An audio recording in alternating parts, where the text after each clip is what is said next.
Welcome to the Clause YouTube channel.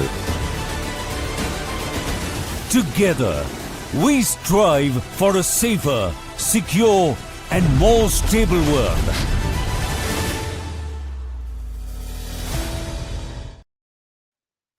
Hello and welcome to Strategic Frontlines, the YouTube channel of Center for Land Warfare Studies.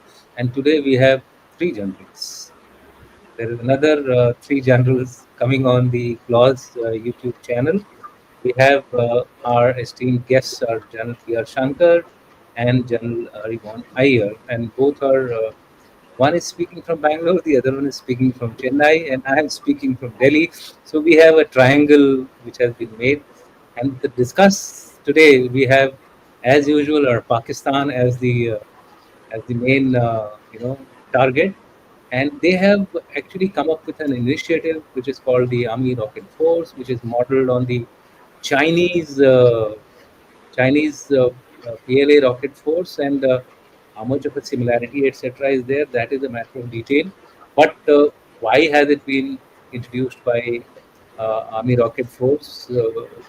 Why has it been introduced by Pakistan? Is a question which we will be trying to answer, and subsequent we'll have some additional questions as well. But before we do that, a very warm welcome to all of you, sir, and we look forward to a very lively discussion.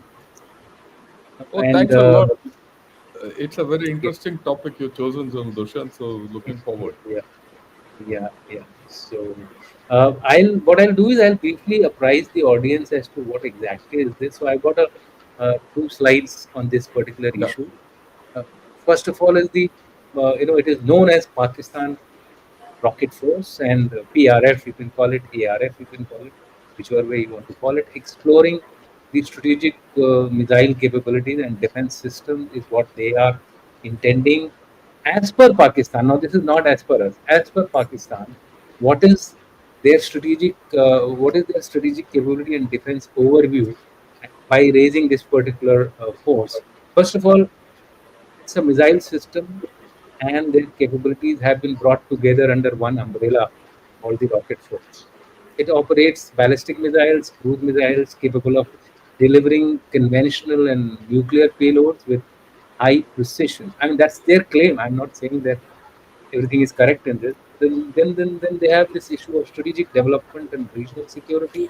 Development driven by regional security needs, focusing on indigenous missile programs. How much of it is indigenous, how much of it is with the Chinese support, that we leave it to our experts to elaborate upon. Missiles like Ghaznavi, Babar, Fateh, Nasser, these all you would have heard in various time frames in the past.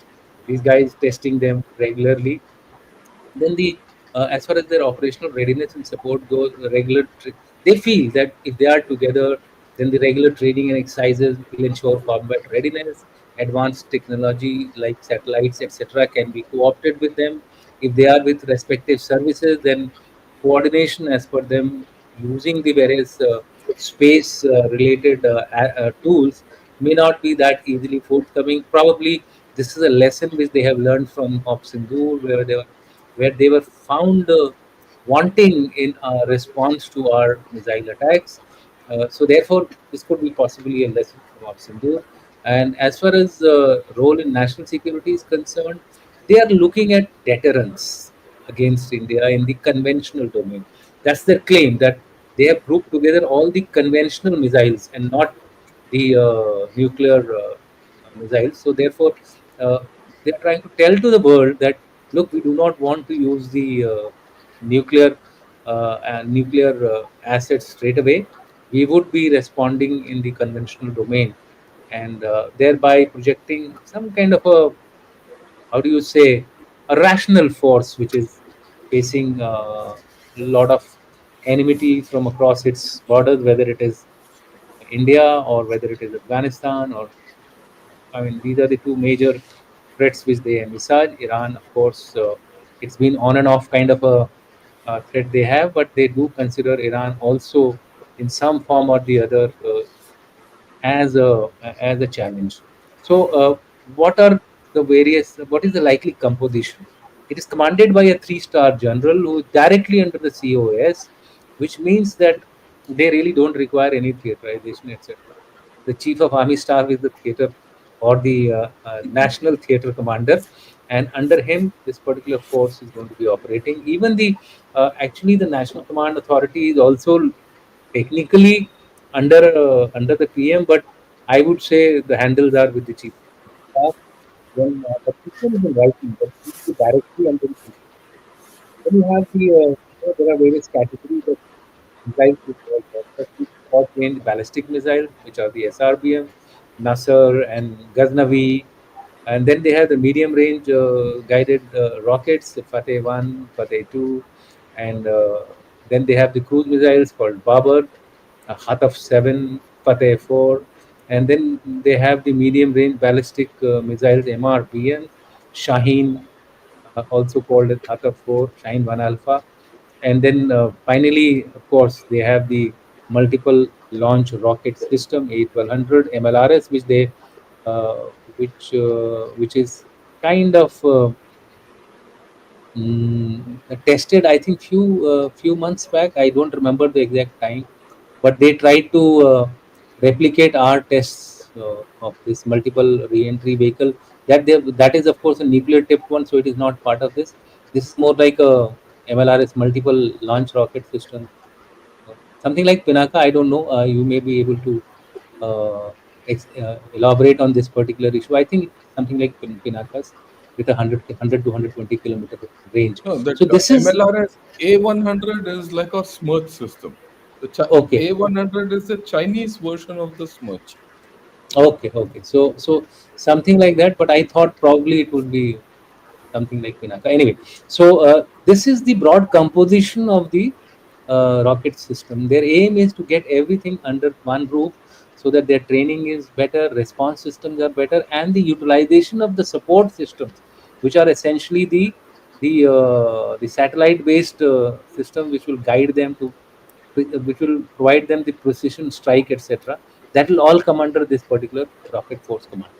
So with that, I now open the floor to our experts, and as you know, both are associated with the rocket systems in the past during their service, so they would be able to give you a much better perspective of why why has Pakistan gone in for army rocket force uh, immediately after Op Sindoor. Let me put it this way: this was announced on 14th August 2025 on their Independence Day. So over to you, sir. The first, I open the floor to General Shankar, and thereafter, General Harimohan Iyer can also thereafter express or put forward his views. So over to you, sir. Yeah, thanks a lot for your opening remarks and all that. Now the point is this: during Ops Sindoor, Pakistan, if you remember, was in a position where it couldn't respond to our conventional strikes in the rear. It was a major thing. They just couldn't. They had all this, but they couldn't. Suddenly, they realized that they had invested too much in nuclear deterrence, the nuclear angle, and they had invested too much in counterforce targets, basically to stymie our advances, ground-based advances. So they found that look, when we hit them in the rear, they didn't know how to respond because their response was either nuclear. I mean, their fundamental response was nuclear, and their fundamental response was defensive. If you see all their forces, Army, Navy, and Air Force, all three forces are defensive forces. They're not offensive forces. So in the end, they were just getting hit, right?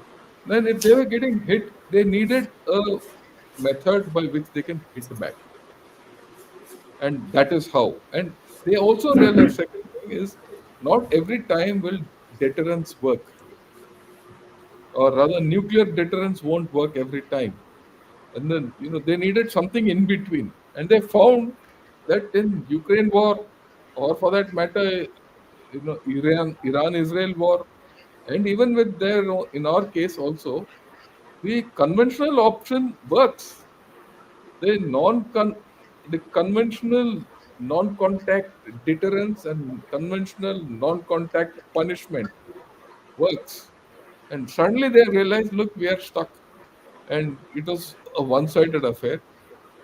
And that is why I think, and moreover, even the tactical missiles like Nasser. See, if you see in this, Nasser is still not there. It's a tactical missile system. They've gone nuclear. So their whole story is nuclear oriented, right? Or oriented to against or armored thrusts. Basically what they call, okay, their all our strikes, multi-pronged strikes which we have to take part and all that. So they are worried about it. They were worried and they brought this in. Well, that's the fundamental reason. It's supposed to be conventional. It is supposed to be under the army. But the dichotomy is they say that it is fashioned after the PLARF of China. Yeah, yeah, That's something we'll do a little comparison later. There are many ifs and buts about this, but I'll get to that a little later. This is my thing, why they have come out with it. We'll have a discussion on this and then go ahead. Back over to yeah, you. yeah. General Iyer, while he's given you the basics that in Ops Sindoor they were not able to respond effectively with their missiles.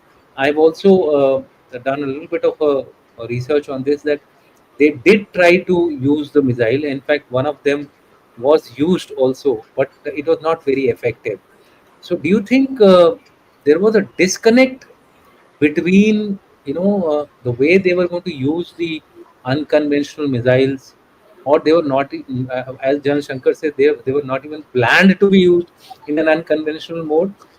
Both are questions which we need to answer. So they are rethinking and rejigging their response system, and that is why they have created this particular rocket force, and they have mentioned it very clearly: conventional response.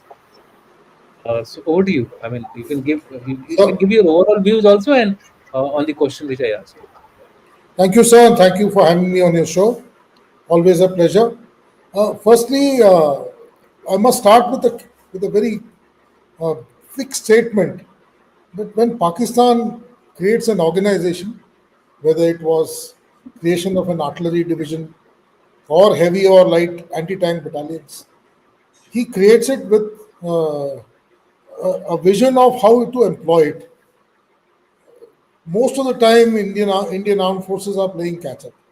We, went for the artillery division much later than the Pakistanis.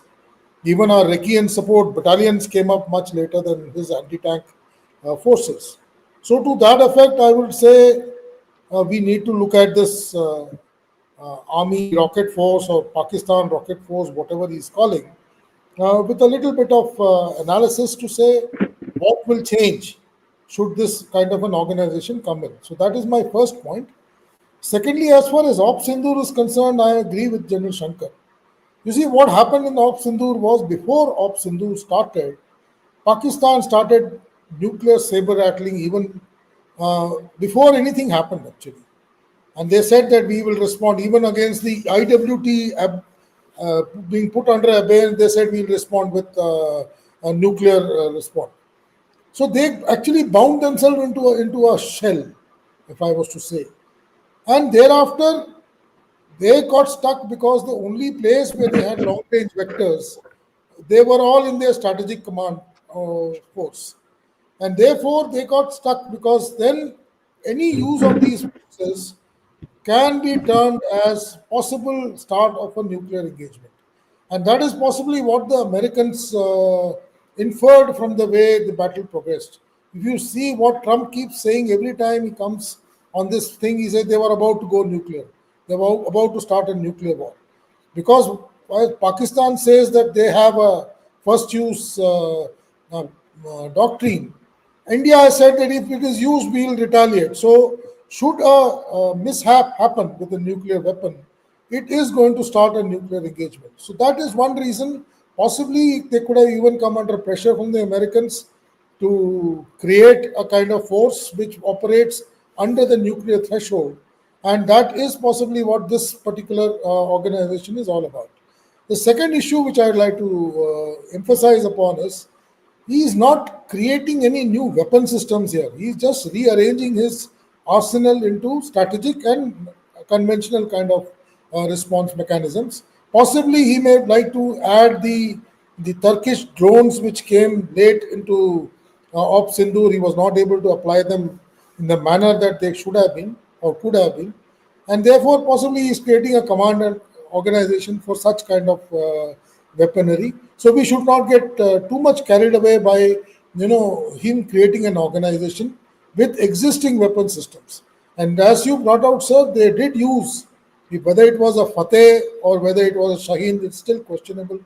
We intercepted it over Sirsa, and if you saw the day when that video came of this missile being launched, the person who was launching the missile had no control on the weapon system. In fact, if you see the longer video which came, showed that it was all haphazardly done. They didn't know what was the response. And the last issue which I'd like to say before I hand it over back to you is all our long range engagements in Op Sindoor were air launched weapons. We did not use ground based BrahMos on any Pakistani assets. We applied air launched weapons against his air bases, very specific air bases, possibly those air bases which could have been used by him for nuclear delivery.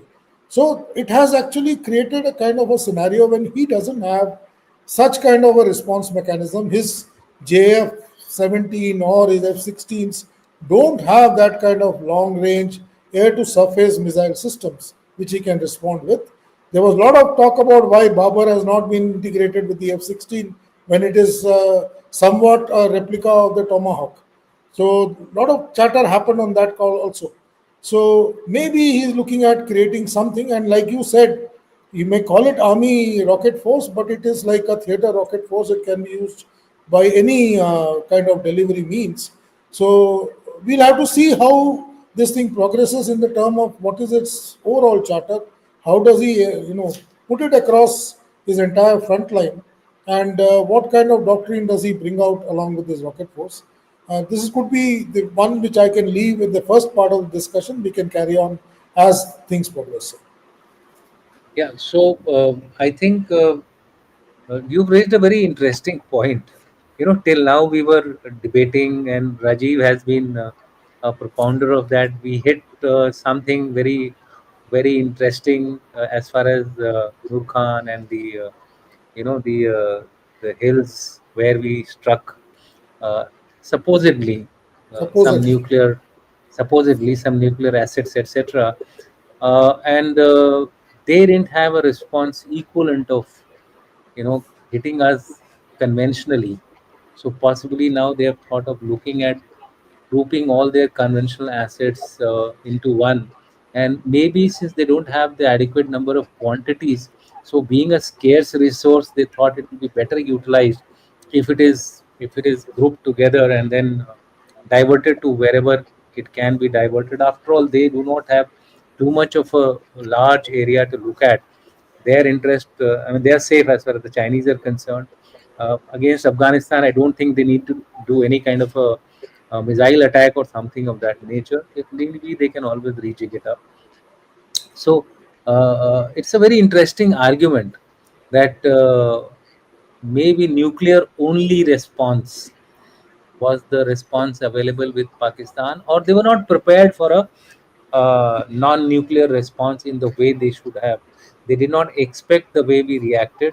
Possibly, they only felt that we are going to react aerial to aerial. I mean, that was, to my mind, looks like they did not play the game of chess to its logical conclusion, where we actually started hitting the missiles on their major assets.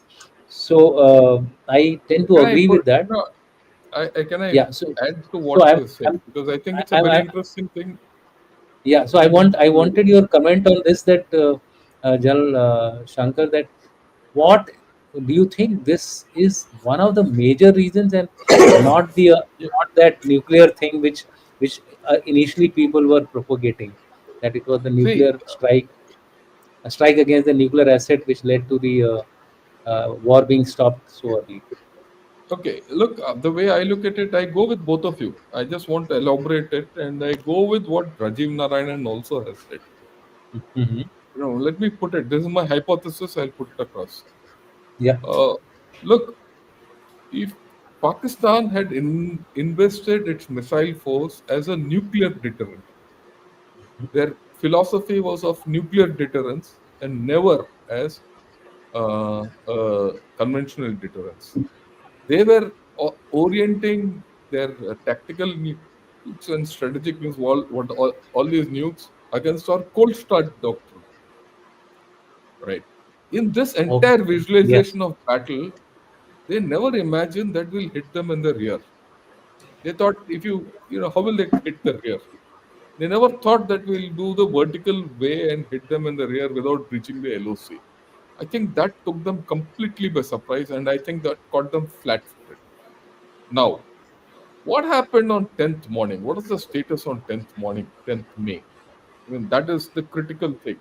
On 10th May, those bases where you could operate, nuclear weapons from, that is Sargoda or Nurkan, or for that Chakrada. matter, Jacobabad, yeah, all these, they were all down. All those bases were down. You couldn't, fly aircraft with nuclear weapons from there. Second, also, all their, anyone will tell us that all the nuclear weapons, nuclear launchers and all, would be in the shadow of these bases, basically to give them air defense. That was also down, so they couldn't get those out. I don't think they had the confidence to get them out. Plus, the way we operated with our EW and our, uh, uh, jam their communications, I don't think their command and communications were in a reasonably good shape at all. In fact, I thought they had lost control. As a result, they didn't have the thing. They were missing a conventional force which can strike back. They had nothing except one odd launch of that, A100 or Fatah missile, which they said, and it was all about Allahu Akbar rather than anything sensible. And even that got, intercepted. So they were actually defenseless. They didn't have anything. I mean, that's the bare fact. So now they're manufacturing something. What will this do? This they hope, or rather that should be their plan. If I were there, this is the way I would plan it and think about it. Is get this army, rocket force out of the air bases, AO, and deploy it ahead and disperse it so that in the situation, if it repeats itself and we start attacking their rear first tomorrow, they have the capability to retaliate conventionally against, if you read whatever little has come out, they say it will not be used against their formations and counterforce targets and all, but it will Yes. be used Yes. against ammunition bunkers, airfields, Ra- Runways. artillery, yeah, all that, runways and all. This is not, they want to do something like what we did to them through this force, right? I think that is the thing.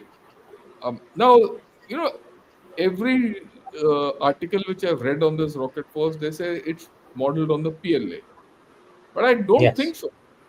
I don't think so. If you read the PLA RF, the PLA Hmm. RF has a combination of conventional and nuclear warheads. Both. It's not. They've got both. Whichever you take, DF-17, DF-21, you take DF-5, everything has got a conventional and a nuclear Ab- warhead. Absolutely. They're not right. And PLA operates on ambiguity, Ambiguity. complete ambiguity. Okay. And they're looking at launch on detection kind of a story. Okay. So the point is, I don't think it is modeled on the PLA or the PLA RF. They're coming out with something, it has got a lot of holes. And it is my view that a PLA RF, if it has to come, it's not the launchers which matter. What matters is the communication, command control, surveillance setup. Unless you have a Recce strike integration, the way I mean, Recce strike integration is a Russian terminology. So if you have that, you go into that. The greater emphasis on Recce strike integration is surveillance, UAVs, satellites, even ground insertion. Even all these, plus the fact that you need to have communication, and you need to have very good intelligence across to hit targets. A lot of it is target mapping, target intelligence, and all that, and then matching the right weapon for this. So does Pakistan have all this at this point of time? It has nothing. Will Pakistan? This opens another issue. Pakistan has some rockets, missiles, and all that that Babar cruise missile and all that. But who's going to give them this? If tomorrow this rocket force has to be used, obviously they'll have to go to China for it. Like what was brought out that the Chinese gave them the int about or information about or strike. That's what our deputy chief also mentioned. Okay, so they have to go to China. Then it comes back to the first point which we ended Op Sindoor with. We were not fighting a separate battle with China and Pakistan. The two front scenario is out now. It's a ceaseless front. So it actually tells you something else, right?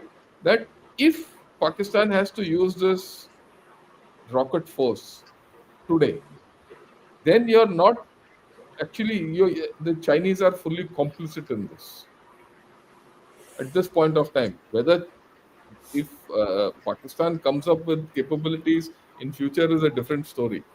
So, but I don't think so. So I think we have to look at it from different viewpoints. It's just not that they have a set of rockets, they're going to hit our airfields and all. How they you going to use it, and where China comes, and if China does come in, it will come in. Otherwise, they can't use it at this point of time.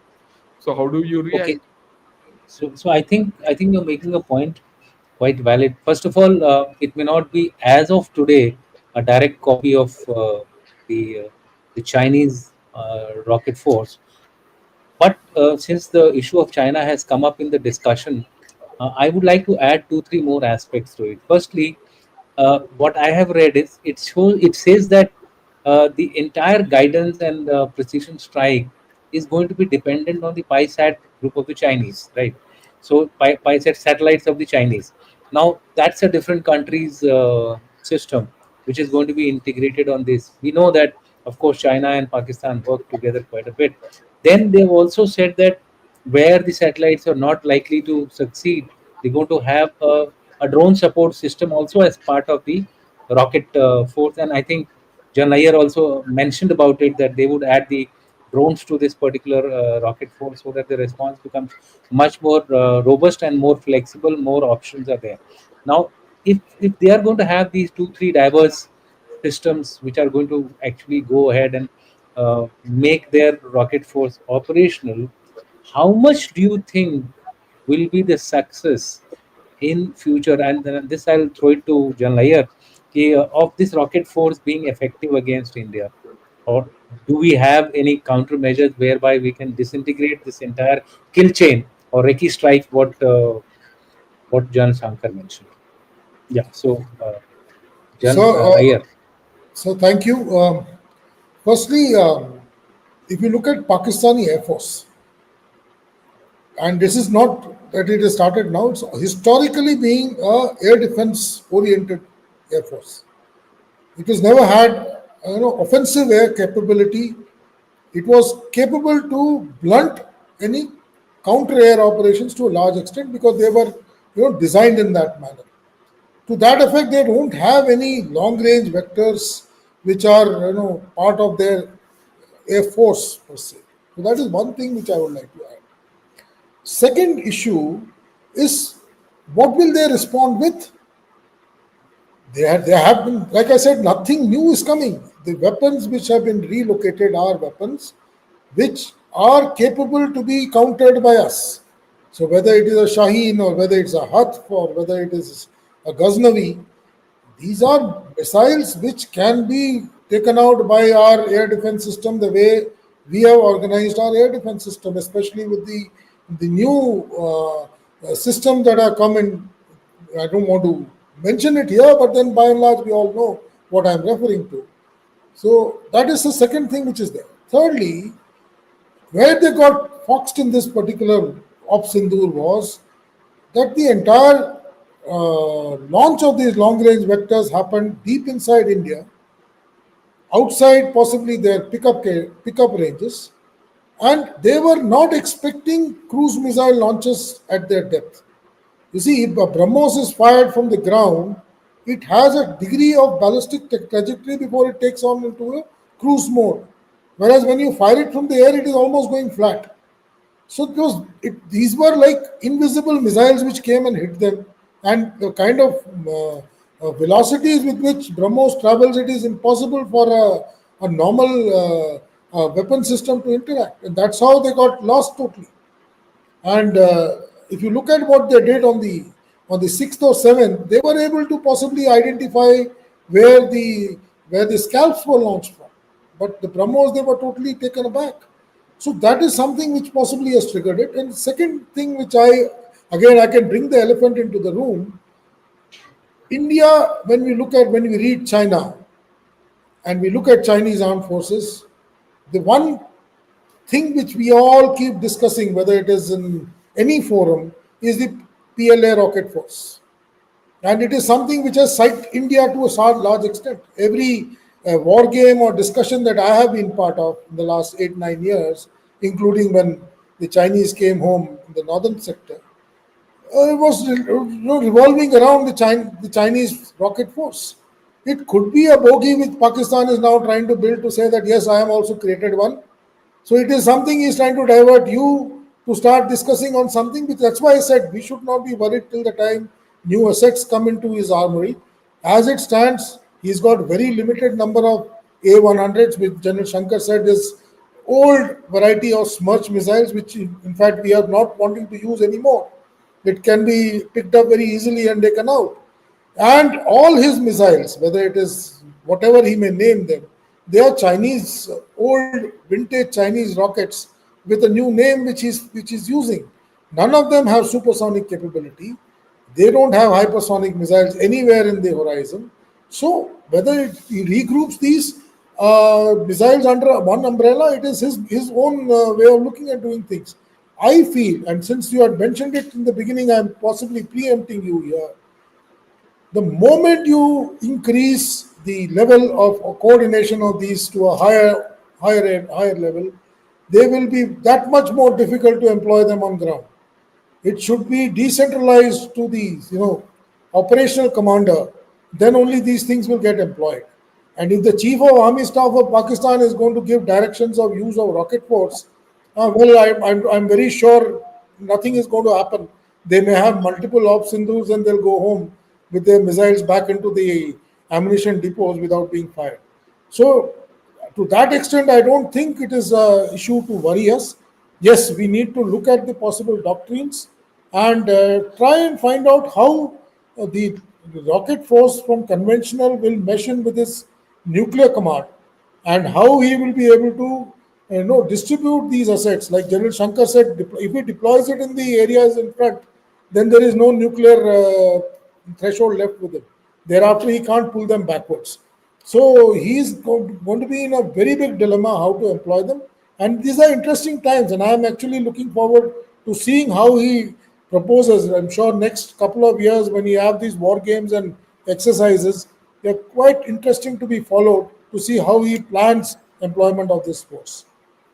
I think what General Iyer is also saying is given a new viewpoint to it. But I will ask now the next most important question.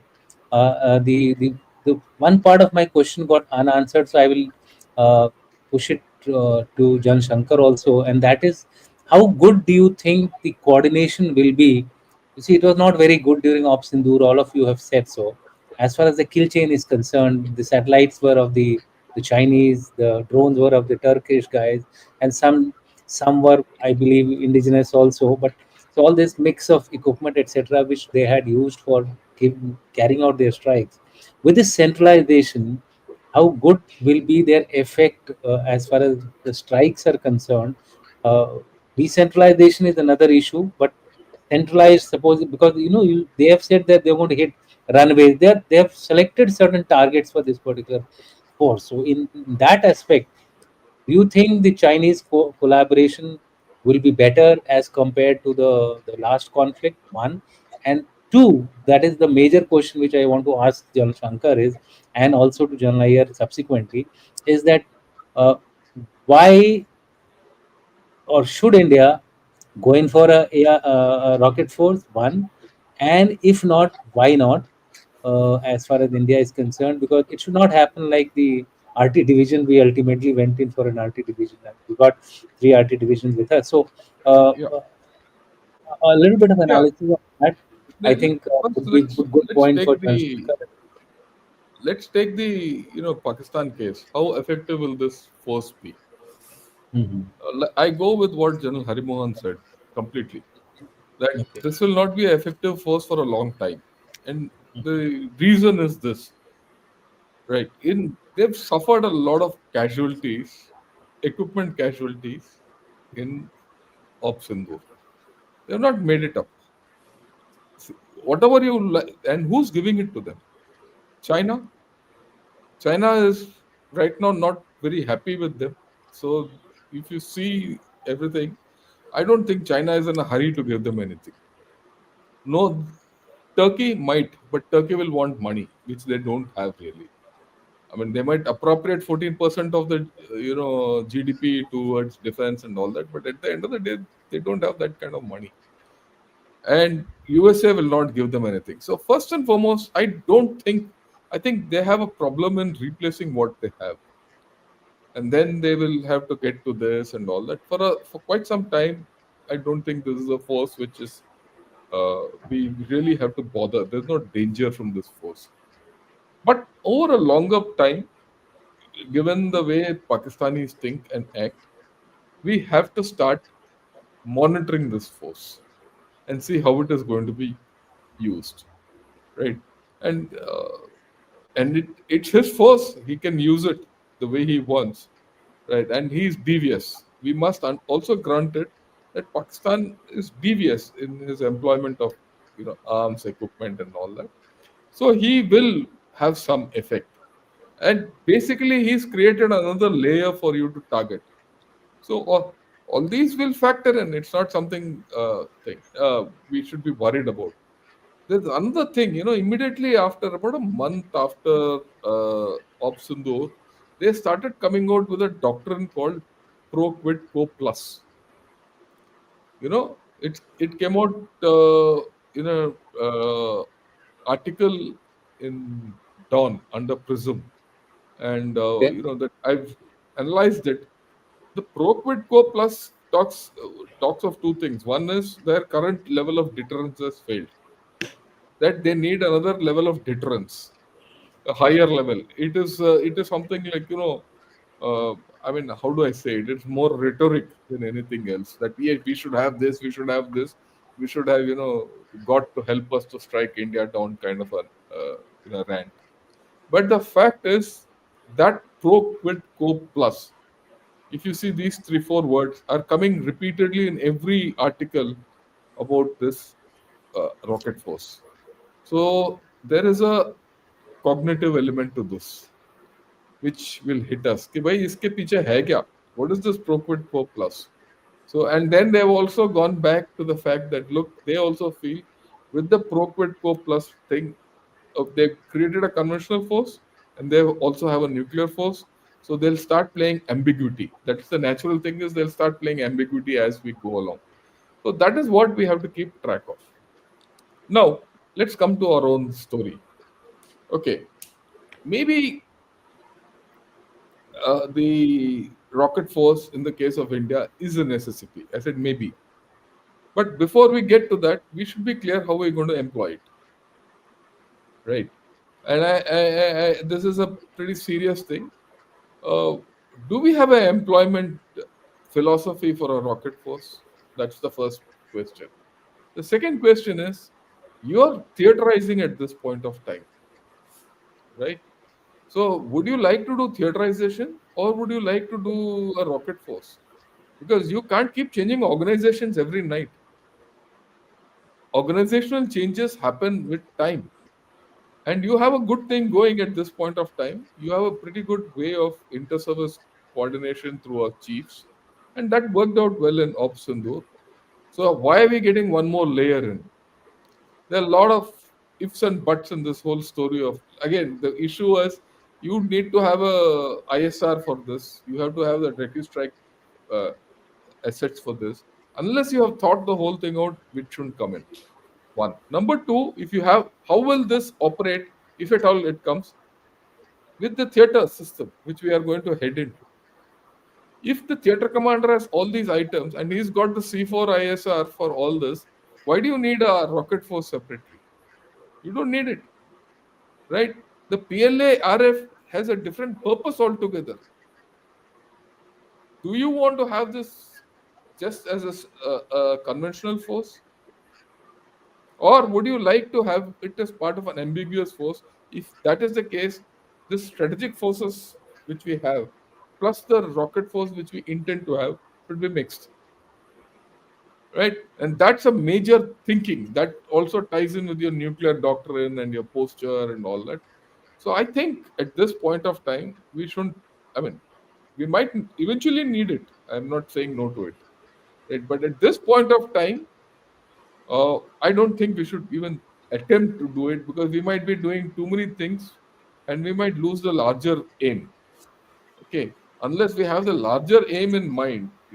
Larger aim today is the theaterization, which our Prime Minister has already announced in 2009 from 19 from the ramparts of the Red Fort.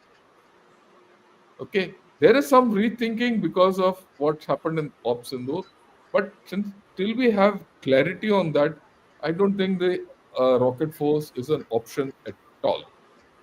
Yeah, back to you. Yeah, so I think you tend to say that go slow, read the situation, see how our structures are evolving in the future, theaterization, no theaterization, current systems. There are so many ifs and buts as far as our approach for the rocket force is concerned. So the And current one system. more issue. Yeah, one more issue is we are getting a lot of equipment coming in, especially Yeah. in So this, right? Let us stabilize the equipment before okay. you know, So right? It we uh, uh, and we worked. It's worked in battle. All this has worked in battle. Yeah. okay. So basically, it's kind of a strategic forces are centralized. The conventional forces are still remain decentralized under Army, Air Force, and the Navy. India, for the time being, as per your recommendation, is in the mode of let us see how we evolve in the future. As far as theaterization becomes one of the primary conditions before we undertake this kind of a change as far as our organization goes. There are number of issues related to this particular move, but we don't have that much of time, so we will quickly go to Jan Iyer and ask you that same question: do we need, and if we need, how should we get it done, and in what time frame? So quickly, So, then we so, then we can take on questions. so I have three. I put it under three different contentions. Firstly, long range vectors are a reality in the current and future engagements wherever we are, especially in a nuclear scenario where you have nuclear overhang. Long range vectors will be used by all opposing forces, and that's a reality. And Ukraine war has just only re emphasized the fact that long range vectors are a necessity. And that is why possibly, and I was just about to retire when we had this last set of RT conference where we raised it to the chief that we can't do with the kind of long range vectors that has been scaled in the RT profile, and we need to review it. And now General Shankar had made that profile long time back. It got derailed somewhere a decade ago, and it has come back to rails in the last since the last artillery conference. And now we are working towards almost the same kind of capability.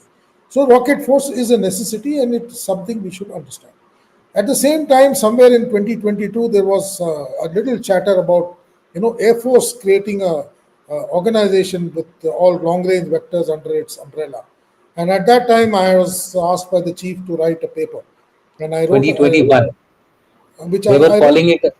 They were Yeah, calling it 20 a paper. integrated rocket force. Exactly. So I wrote a paper at that time, and my thought process was, especially with related to for organization we created as the artillery division, we went up and possibly looked how the Pakistanis did and created these organizations, with kind of if you look at the way 40 RTDIB was raised in 1998-99, it was raised as a formation which can hit deep. In fact, it still carries deep strikers as its motto, right? But what did we equip it with? We equipped it with guns, traditional guns. Then those days, possibly equipment wasn't there. Like General Shankar says, now we are getting the equipment.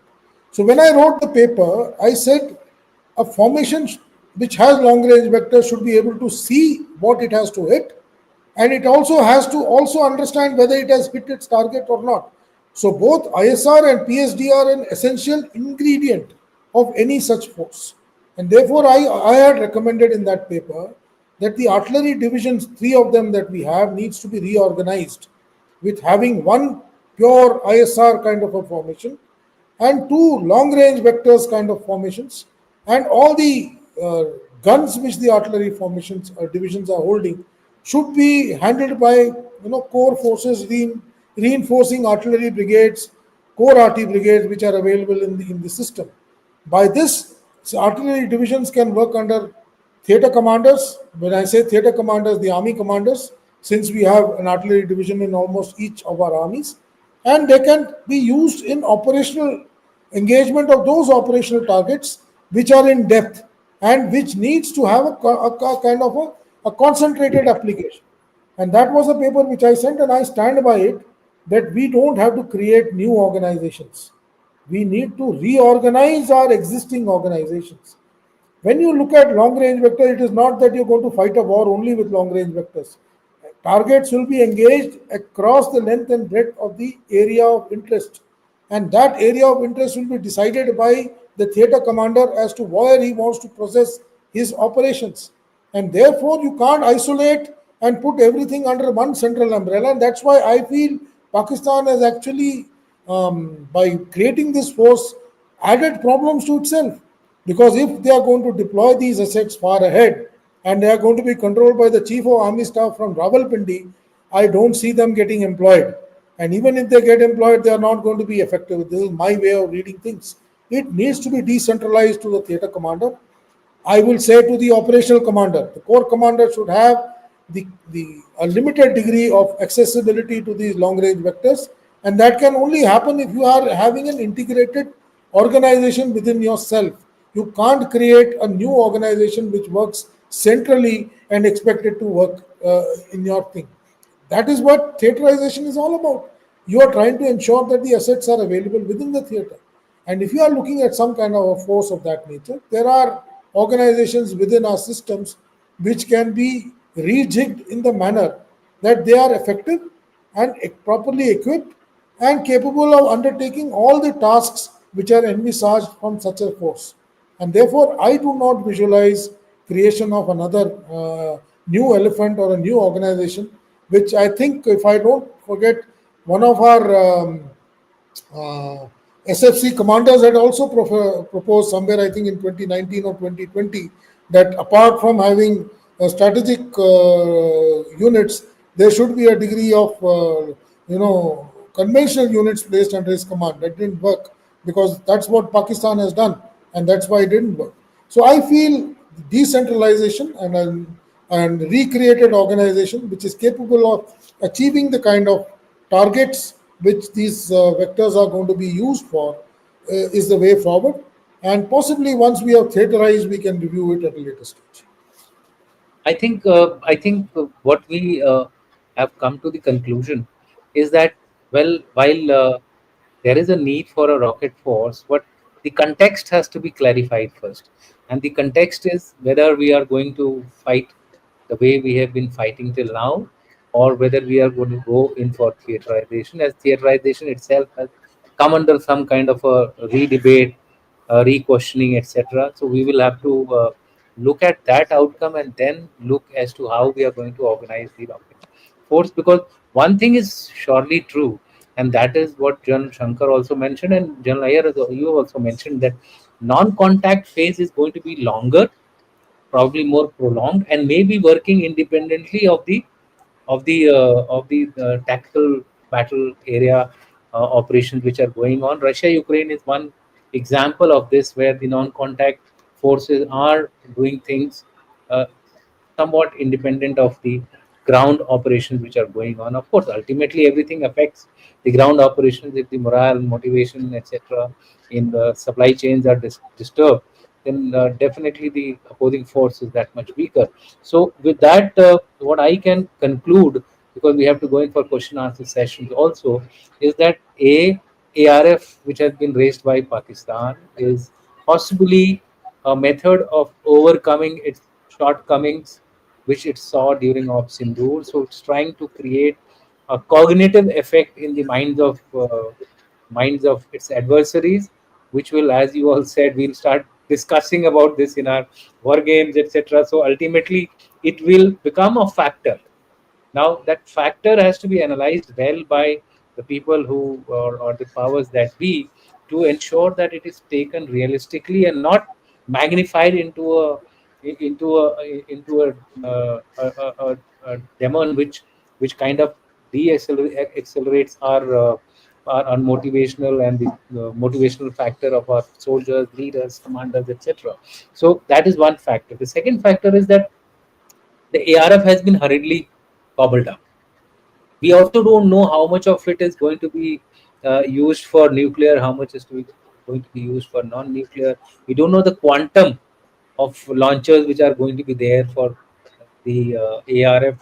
All that is still vague. I think as time goes by, we will start having these informations coming out, and then possibly we can take a real stock as to why, how much of an effect the ARF is going to have on our systems. So therefore, we'll end our talk here. And as far as India is concerned, India is has to do an initial wait and watch. What are the doctrines which are coming out of Pakistan to use this particular ARF force? How are they going to use it? Broad hints have already started coming that they are going to use it for A, B, C, D type of targets. But one thing is very clear, that Op Sindoor has really shaken them up, and that is why this rocket force has come up in this way. And the last point, which I now feel we can add to our analysis which we have been doing, that besides the strikes which took place, and where people got upset that possibly nuclear assets have been, if not hit, but at least some kind of a damage has been done. It's also that non-availability of a conventional option in response to our conventional strikes which we did may have led to creation of this particular force. And the doubts which I still have, and most both of you have tried to gloss over it, is, and that is this coordination between the Chinese system, giving it, see, like in our case we had our own satellites which we were able to kind of redefine, rejig, and carry out those strikes. In the case of China, in Pakistan, it has to depend entirely on the Pakistani PISAT constellation to actually carry out its strike. So therefore, in my view, I think that is one big question mark. Unless they prove it in battle next time, we will we will not be able to tell whether they will be successful or not successful. So with that, if you all permit, we can take on the So, question. Unless you have, I just, unless you have last I minute, just have one, I just have one point to add, yeah, sir. What yeah, you said actually brings out a very, very common fact that mhm, all long-range vectors held by Pakistan are Chinese.